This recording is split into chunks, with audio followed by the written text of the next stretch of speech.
Faire de l'archivage dans le cloud, effectivement, c'est un sujet d'actualité et un sujet important.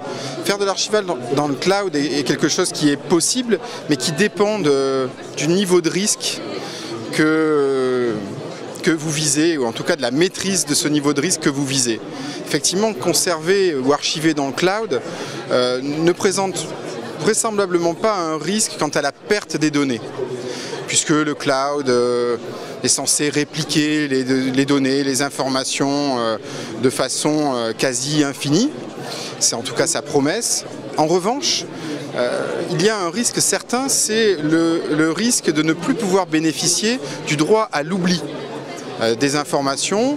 Et c'est quelque chose qui peut être très important, notamment en matière de données personnelles, de données médicales par exemple, ou de données judiciaires.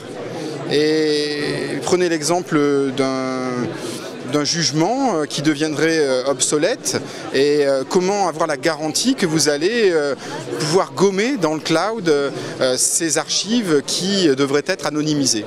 L'apport des tiers de confiance en matière d'archivage électronique est la garantie du respect des bonnes pratiques ou des meilleures pratiques pour ceux qui sont certifiés ou labellisés, ou comme nous en avons à la Fédération des tiers de confiance, qui sont des professions réglementées et qui donc respectent forcément le cadre réglementaire qui s'impose à eux-mêmes et à leurs usagers. Donc je dirais que c'est cette garantie que la Fédération des tiers de confiance met en avant. L'archivage électronique, les systèmes d'archivage électronique et les coffres-forts électroniques sont parfois opposés.